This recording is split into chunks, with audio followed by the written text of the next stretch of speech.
I'm Butch Grove. I'm the project manager for the Code Green CIP. This will be an update. If you want to know more, this is a tease for the afternoon session. So if you want to know more, a breakout session at 2 o'clock, creating a sustainable curriculum. I'm going to go more into the background and how this thing got started.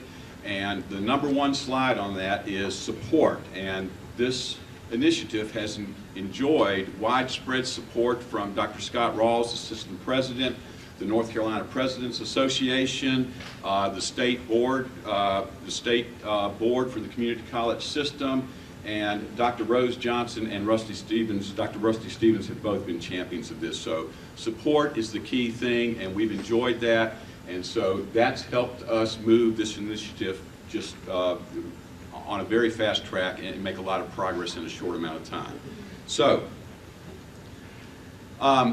Dr. Johnson mentioned the 5 sectors: environment, building, engineering, technology, and energy. I want the sector directors to stand up. They're in the back of the room. Rosemary Seymour from Central Piedmont Community College is leading the effort with the engineering technology.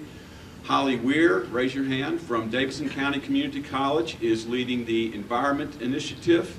Rob Holston from Wilson is leading the Building Initiative.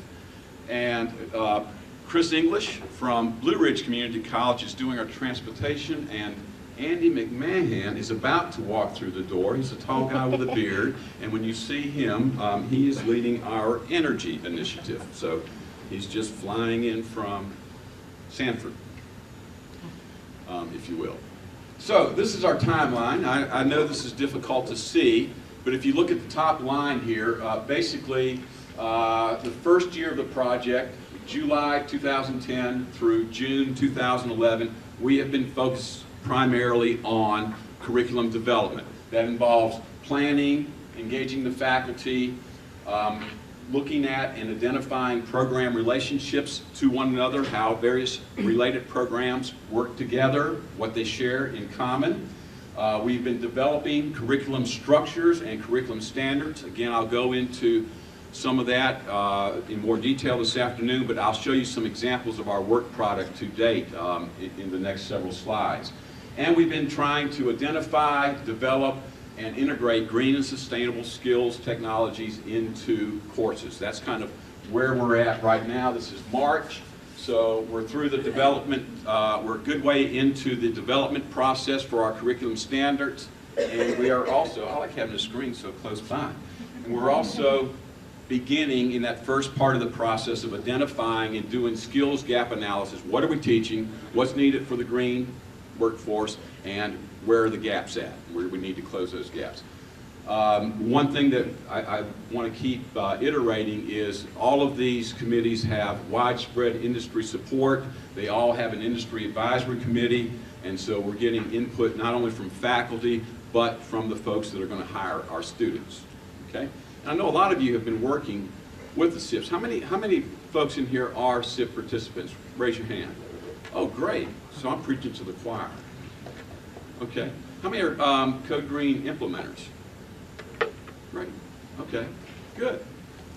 So I think that's a testimony in of itself. You guys come back to hear more and more about Code Green. We haven't overstated.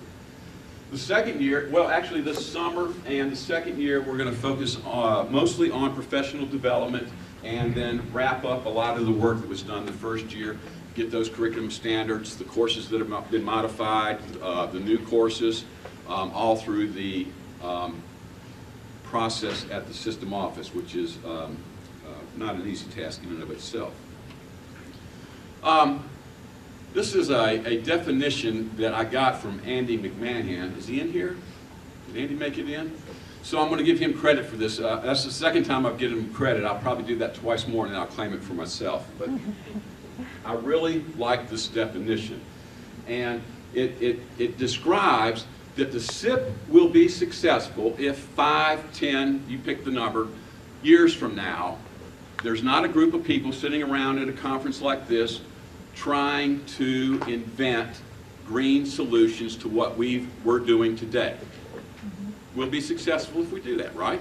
So if we can create a flexible program structure that can adapt to technologies that we're not aware of today, or that might just be emerging, or technologies that are still in competition with one another and the winner hasn't been identified yet. And we can integrate those into our curriculums that we're building now, we will be successful. For example, Andy and his group in the energy sector are looking at HVAC curriculum. If 5 years from now, we're not sitting around and trying to invent HVAC for ground source heating, or trying to reinvent HVAC for some other technology that might come along, we will have been successful, in my opinion. This is one measure of success. This isn't the only measure of success. We're being measured, our work is being measured on a lot of different criteria. So, creating a flexible program structure is what you guys are doing so that you can adapt and we don't have to keep reinventing the wheel every 3, 5, 10 years for new technologies. The other thing that we need to do in order to make this definition happen is change how we apply for new programs, how we create new programs, how we create new courses. So if you've spent any time looking in the combined, I'm still in Common Course Library, the combined course library, and if you start reading many course descriptions, you'll be like Yogi Bear, deja vu again. There's a lot of descriptions that are very similar in there. There are closely related programs. So if we can change how we're doing the program application process to make it easier for colleges to get programs on their campus and deliver them, and incorporate new technologies under the curriculum standards that we're developing, I think, again, we'll be successful. Okay, so I want to give you a couple examples of work product that we've done to date and just show you what some of those results look like. I'll go through these fairly quickly.